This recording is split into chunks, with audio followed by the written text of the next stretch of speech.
Hey there, everybody. Welcome to another episode of Tacoma Cyclist, and today we're going to be doing some unboxing, if you can't tell. Not to spoil anything, but if you can't tell what it is, it's made by Elite, a trainer company that also makes bottles and all sorts of other stuff. And this is their Suito. So stand by. We just got these in. We're replacing some of our old smart trainers with some Elite Suitos. I will have a review on these later on, but today this is just a quick unboxing and assembly because this is kind of a cool thing to unbox and assemble. And I'll show you why in just a second. Stay tuned for the review. I don't want to review these until I've actually put some miles on them, and obviously we have not. But we are going to right away. So stay tuned. Let me break this out of the box. So I don't think you'll be able to see me very much during this review, but honestly, you don't want that. All I've got is a weird skinny face and a COVID haircut, or in other words, no haircut since February. So don't worry about that. But instead I'm going to show you what this box has inside.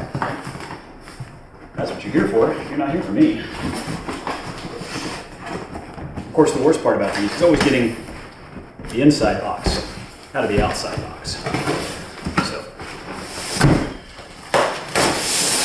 I'm just going to recycle this one anyway, so I don't care if I break that one. Break that one apart.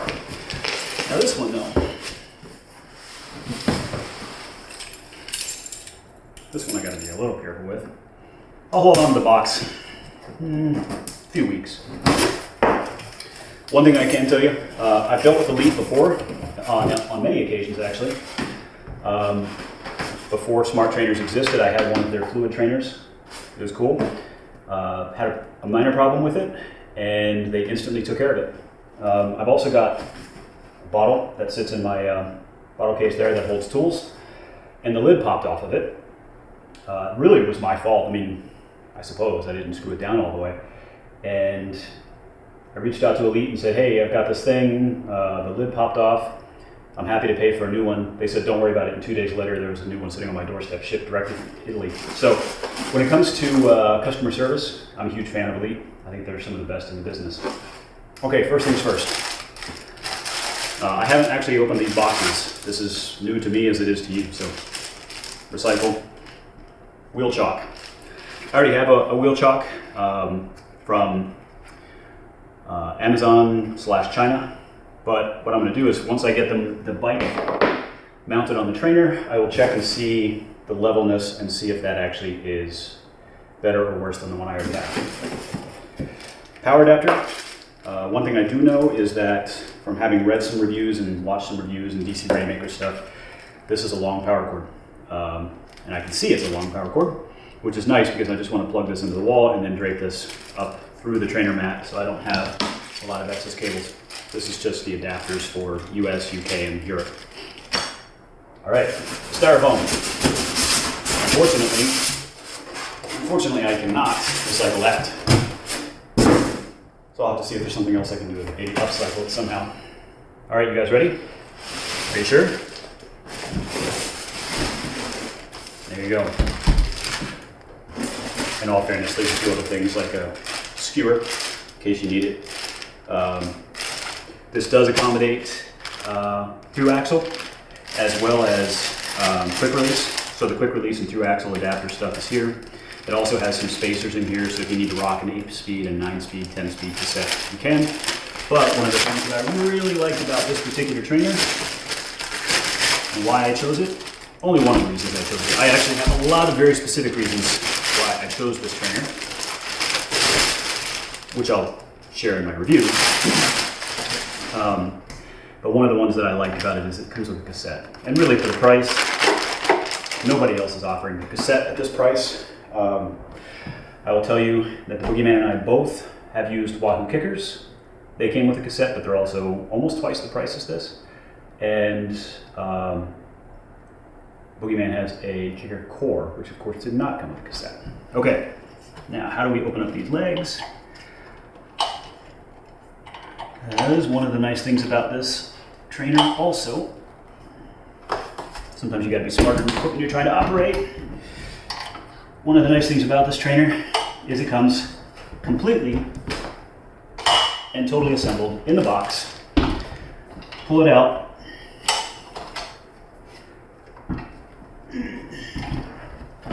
And, you know, this is not muscle.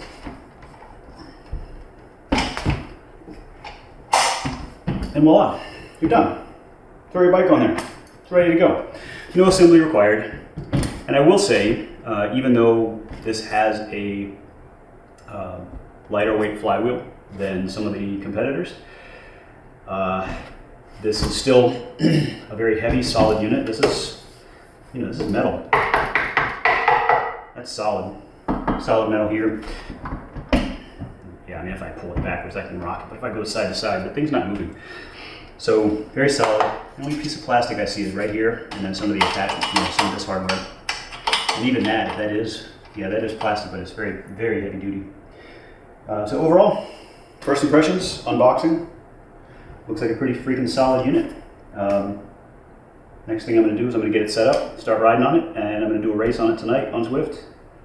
All right, I'm going to awkwardly insert this portion of the clip somewhere in the video. So you were watching, and all of a sudden, bam, here I am talking about something else. Because I forgot to bring up this stuff, and I said I was going to assemble it, but then I didn't. So in the box, I mentioned there was a skewer. There it is, you know, and it's a junk skewer, but it doesn't need to be a nice one. It's going to be staying on here permanently. But I did want to go over these pieces. These are the pieces. Let me set these down for a second. These are the pieces that are here for either quick release or your through axle. Now, in the box, it gives you, or in the bag, gives you a nice little quick instruction sheet on what to use.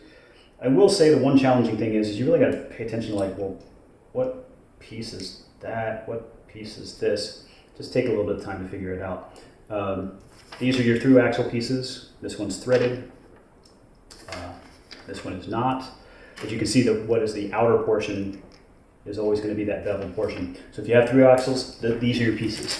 Also in that bag are those spacers. I mentioned that. And then, of course, you have your quick release. Now, these are really obvious because, well, you got the beveled edges on the outside and they've got the tiny little holes. So what you want to do, again, you have the beveled edges on the outside. There is a different set of spacing here for different type of skewers, but this is the stock configuration here. So you slip this piece over, it goes on the bigger piece here goes on the non-drive side. The smaller piece goes on the drive side. Okay. Now, it should be as simple as, I say should be as simple as, that didn't happen. Pressing your skewer through, and remember, you only have to do this once, unless you're changing out from quick release to through axle on a regular basis. All right, so let me move this guy, and let me actually throw my bike on it. And I'll tell you what I'll do, since I've got it here anyway.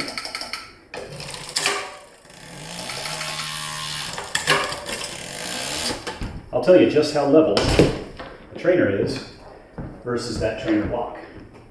So, I'm going to bust out my handy dandy trainer level, and this is an app called Saddle Adjust, and I'm just going to simply place that here. I don't want to get premium, go away, and look at that, I've got a negative 0.3 degrees. Okay, so my saddle's pretty freaking level. I shifted this all the way down to the little ring, the little cog in the back, so that I can take the wheel out nice and easy. And then easily, let me just chuck this over here. Align this onto the trainer. And again, a lot of this stuff you only have to do once. You know, once I align this on the trainer and get that skewer in the right place, unless I'm swapping bikes, that skewer can pretty much be the same tension all the time. All right. Now, one of the other nice reasons for a wheel chock on these things is it keeps your front wheel from flopping around.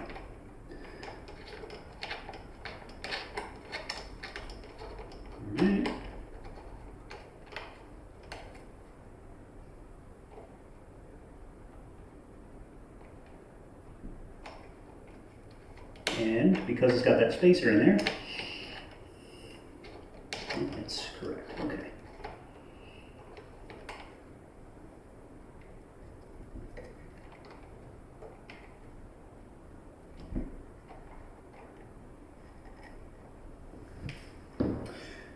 All right, let's take a look.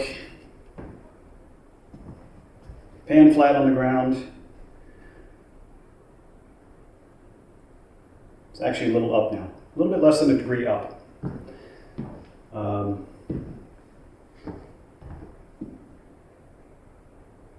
Correction, it just settled in. In this configuration, it is darn near pan flat. So it was negative 0.3 degrees. It's now negative 0.4 degrees, and it's fluctuating between negative 0.4 and negative 0.3. So in this configuration, it's dead on flat. So if you don't want a slight rise, and let me tell you how much of a rise we're talking about here. I'm at negative 0.3 degrees, negative 0.4, and that just took it to a 2.2. So about a 2.5 degree rise. Not a huge amount, much less than a 1% grade, much less than a 1% grade. So it's not going to feel like a significant rise. But if you don't want that at all, don't put the wheel chock in there. If or when I'm using this for bike fittings, I won't put the wheel chock in place because it's going to alter things. So it's good to know. Ever so slightly up, and I can tell you right now, this is a shorter rise than the cheap Amazon riser block that I've got. So use it if you want to, don't use it if you don't want to. I will tell you personally, even if it's got a slight incline, I like them just because it keeps me from flopping that front wheel around. I hate that sensation. I can always put something underneath of this, like a block of wood underneath of this, that raises the back end up an inch, and that'll put me right back on plane. So there it is, unboxed, assembled, all of its goodness, all of its glory. Yay. That was easy. I will show you two other things that come in the box. We failed to mention this as well.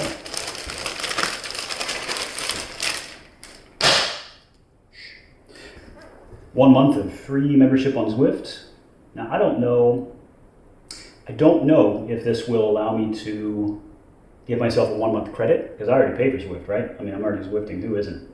I'll see, I'll check and see. And maybe I'll put that in the review as a follow-up. And then there's this card for oil. I'm not sure what the purpose of that is. Having looked at the reviews that DC Rainmaker put out, I know that he said that this cassette runs a little bit noisy just because, oops, don't want to break my phone. He said that this cassette runs a little bit noisy because there's no lube on the cassette. It's perfectly dry. And that it's advisable to put a lube on there. So I believe that's all this card is doing, is saying lube your chain. So they just put that card in there, or not your chain, your cassette. I will put a couple drops of some wet lube, some WD-40 specific bike lube on here and see. Now, one thing I do want to try here, I'm not wearing my shoes, of course. My Wahoo, when I climbed on it and rode that trainer, I would always have to adjust my, I love that sound. I would always have to adjust my indexing on my gears. Oh, that's a dry cassette, that's for sure. Yeah, I always have to adjust my gears to indexing. And on the E-Tap, that's easy. I'll just reach over here and grab this and click it. And I always had to move it 5 clicks. And then when I put my regular road wheel back on, I had to move 5 clicks in the other direction. No combination of spacers ever fixed that. And if I didn't, my shifts were terrible. And yeah, I mean this, I can already tell you, I'm not gonna have to fart around with that. That makes me happy. So, there it is. All unboxed and assembled. Lube that cassette. Stay tuned, because I'll have a review coming. I want to put a couple 100 miles on it before I give you a review and see how it works. I'll compare it to the Kicker and the Kicker Core, both of which I own. So stay tuned. We'll have some more coming soon.